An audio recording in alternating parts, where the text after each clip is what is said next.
Welcome in कल्प education. आज के इस सेशन में हम फार्माकोकाइनेटिक्स की स्टडी करेंगे। फार्माकोकाइनेटिक्स, जैसा कि हमने लास्ट टाइम पे पढ़ा था कि फार्माकोकाइनेटिक्स फार्माकोलॉजी की एक ब्रांच होती है जिसमें ड्रग का मूवमेंट देखा जाता है, और उसी के साथ एक दूसरी स्टडी भी होती है फार्माकोडायनेमिक्स। डायनेमिक्स में बेसिकली ड्रग की एफिकेसी और ड्रग का रिस्पॉन्स चेक किया जाता है।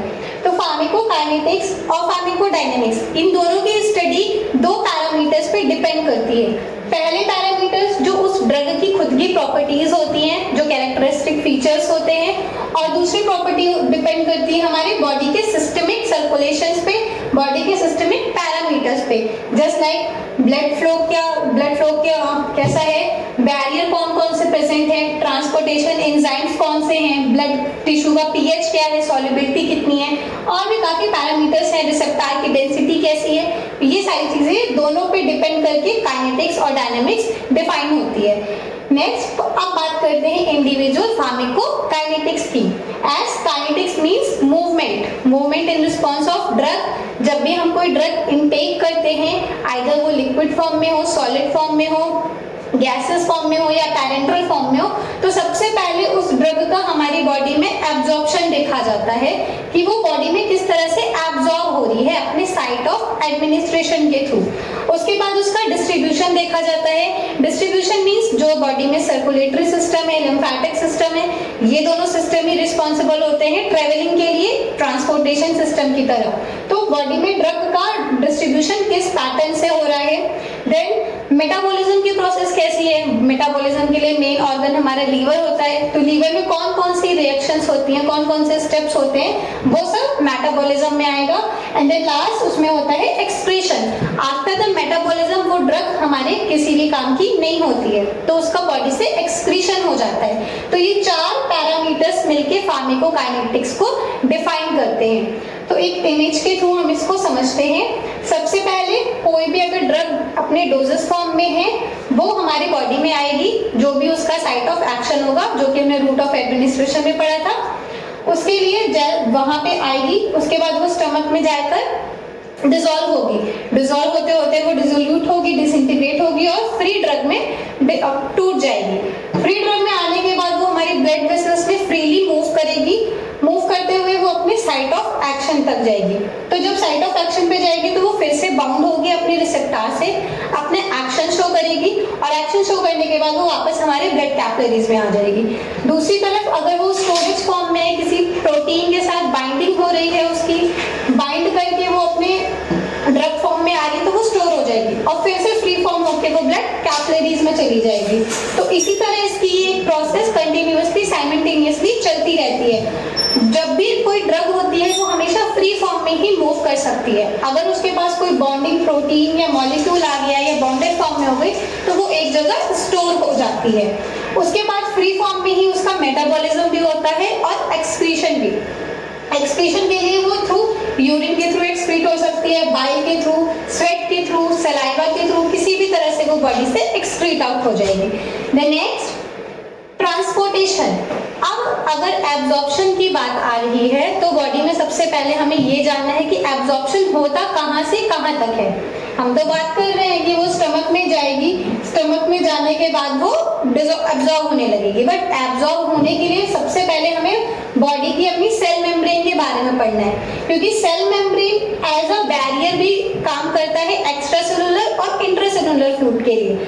सेल मेम्ब्रेन एक तरफ का एक्सटर्नल एनवायरनमेंट और इंटरनल एनवायरनमेंट चेंज करने के लिए भी यूजफुल होती है।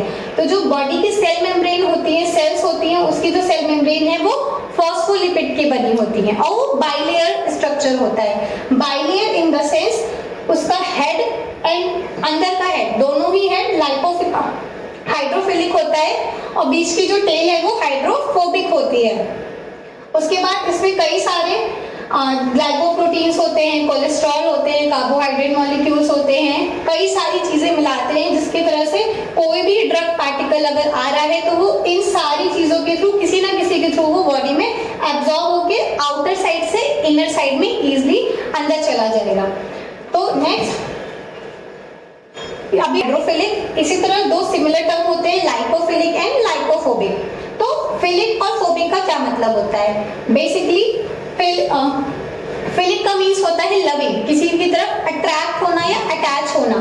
तो कोई भी मॉलिक्यूल अगर वाटर के टुवर्ड्स लविंग है, मतलब वो वाटर सॉल्युबल है, वाटर में इजीली सॉल्युबल हो जाता है, एक्वास्फीयर के थ्रू इजीली पेनिट्रेट हो जाता है, तो उनको हम बोलते हैं हाइड्रोफिलिक। दूसरी तरफ अगर वो चीज लिपिड के लिए अट्रैक्शन शो करती है, लिपिड में इजीली सॉल्युबल हो जाती है, तो उसको हम बोलते हैं लाइपोफिलिक। तो ये दो टर्म हमारे क्लियर है। नेक्स्ट होते हैं वाटर हीटर। ऐसी चीजें जो वाटर में डिसॉल्व नहीं होती हैं, मतलब अगर वो वाटर में डिसॉल्व नहीं हो रही है तो ऑब्वियसली वो लिपिड में डिसॉल्व होंगी। तो अगर ये टर्म हम कहते हैं कोई भी सब्सटेंस लाइपोफिलिक ना है और हाइड्रोफोबिक है, तो वो एक दूसरे से सही मतलब होते हैं। उसी तरह जो चीजें लिपिड में सॉल्युबल नहीं होती हैं वो लाइपोफोबिक होती हैं, और अगर वो लाइपोफोबिक है तो वो वाटर हाइड्रोफिलिक होंगी। तो ये कॉन्सेप्ट है, ये आपके एग्जिट एग्जाम्स में भी आ सकते हैं या फिर एमसीक्यूज में भी पूछा जा सकता है। तो इन टर्म्स को आप एकदम से क्लियरली समझिएगा। अब बात आती है एब्जॉर्प्शन की। सो एब्जॉर्प्शन क्या होता है? Absorption is defined as a system movement of drug from its site of administration to the systemic circulation। Means कोई भी ड्रग या कोई भी मॉइटी अगर हम इनटेक कर रहे हैं तो वो जिस भी रूट से आ रही है और हमारे सिस्टमिक सर्कुलेशन में किस तरह पहुंच रही है, इस पूरी प्रोसेस को हम एब्जॉर्प्शन बोलते हैं। और फिर एब्जॉर्प्शन जो होता है वो दो टाइप में है। एसिडिक ड्रग जो होती हैं वो एसिडिक मीडियम में एब्जॉर्ब होती हैं, जैसे कि स्टमक। बेसिक नेचर की जो ड्रग्स होती हैं वो बेसिक मीडियम में डिसॉल्व होती हैं, जैसे कि इंटेस्टाइन। तो इसका एक सीधा सा कॉन्सेप्ट है लाइक डिसॉल्व लाइक। अगर कोई भी चीज एसिडिक है तो वो अपने फेवरेबल कंडीशन में, फेवरेबल मीडियम में डिसॉल्व होगी, जैसे कि एसिडिक मीडियम जो कि स्टमक का होता है। Stomach is a highly acidic in nature. दूसरा, बेसिक जो ड्रग होती है वो बेसिक एनवायरनमेंट में डिसॉल्व होंगी या बेसिक नेचर में आयनाइज होंगी। So next, process of absorption. Absorption की जो प्रोसेस है, कोई भी अगर ड्रग है अगर उसको एब्जॉर्ब होना है तो उसके लिए कई सारे प्रोसेस होते हैं कि वो किन किन मीडियम्स के थ्रू या कैसे पाथवे को फॉलो करके बॉडी में एब्जॉर्ब हो सकती है। तो ये सारी जो चीजें हैं ये कुछ पैरामीटर्स पे डिफाइंड होती है। पहला पैरामीटर तो हमारी सेल मेम्ब्रेन के स्ट्रक्चर का हो गया कि अगर कोई भी वो कांस्टेंट है, हमारी जो सेल है वो लाइपोफिलिक ही है। मॉलिक्यूल जो भी आ रहा है अगर वो लाइपोफिलिक होगा तो वो उसके लविंग है, तुरंत ही एब्जॉर्ब हो जाएगा। बट अगर उसमें कुछ चेंजेस हैं उसके मॉलिक्यूलर वेट में, पीएच में, सॉल्युबिलिटी में, तो उसके लिए कई सारे यहाँ पे प्रोसेस है जिसके थ्रू वो डिसॉल्व होती है। तो इन सब की स्टडी हम 1 by 1 करेंगे। First one is a passive diffusion. Passive diffusion की बात करते हैं। नेक्स्ट, ये पैसिव डिफ्यूजन में हम देखते हैं कोई भी ड्रग है इसमें कोई भी एक्स्ट्रा एनर्जी की रिक्वायरमेंट नहीं होती है। पैसिव डिफ्यूजन को ही हम नॉन आयनिक डिफ्यूजन भी बोलते हैं। ये कुछ कीवर्ड्स हैं जिसको आपको याद करना है, चाहे तो आप इसको नोट डाउन भी कर सकते हैं। Passive diffusion also called a non ionic diffusion. It doesn't require any type of energy. इसमें कोई भी एक्स्ट्रा एनर्जी की जरूरत नहीं होती है। कोई भी मॉलिक्यूल अगर आ रहा है तो वो सीधे सेल मेम्ब्रेन के थ्रू डिसॉल्व होके हायर कंसंट्रेशन से लोअर कंसंट्रेशन की ओर मूव कर जाएगा। तो ये 3-4 पॉइंट्स हैं जिसको आपको रिमाइंड रखना है, याद रखना है। उसके लिए आप इसको नोट कर लीजिए। फर्स्ट, जो इसका प्रिंसिपल होता है वो कंसंट्रेशन ग्रेडियंट होता है। कंसंट्रेशन ग्रेडियंट होता है, इसका मतलब हाईली कंसंट्रेटेड से लो कंसंट्रेशन की तरफ मॉलिक्यूल का मूवमेंट होगा आफ्टर द डिसोल्यूशन और डिसइंटीग्रेशन। फिर अगर दूसरा ट्रांसपोर्ट देखते हैं हम, फैसिलिटेट डिफ्यूजन। यहीं पे इमेज में क्लियरली हो रहा है, जहां पे कोई भी एनर्जी की रिक्वायरमेंट नहीं हो रही थी, किसी मीडियम की रिक्वायरमेंट नहीं थी। फैसिलिटेट डिफ्यूजन में कुछ पाथवेज होते हैं, कुछ पाथवे होते हैं जो इस मॉलिक्यूल को अपने कंसंट्रेशन से एब्जॉर्ब करके सेकेंड मीडियम में ट्रांसफर कर देते हैं। तो ये प्रोसेस जो होती है थोड़ी स्लो डाउन होती है एज कंपेयर टू पैसिव, क्योंकि यहाँ पे पार्टिकल अपने आप आके एब्जॉर्ब हो जा रहा है। तो एक बार में वो 2 से कई सारे मॉलिक्यूल्स एक साथ एब्जॉर्ब हो सकते हैं। बट फैसिलिटेट के लिए जितने ट्रांसपोर्टर होंगे उतने ही मॉलिक्यूल बाहर से अंदर इजिली आ सकते हैं। सेकेंड, एक्टिव ट्रांसपोर्ट नाम में ही है। एक्टिव मीन्स एनर्जी की रिक्वायरमेंट। यहाँ पे अब हमें एनर्जी की रिक्वायरमेंट होती है। एनर्जी जो कि एटीपी के फॉर्म में होती है। जब कोई एटीपी की यहाँ पे मॉलिक्यूल बाइंड होता है तो ये चैनल ओपन होगा।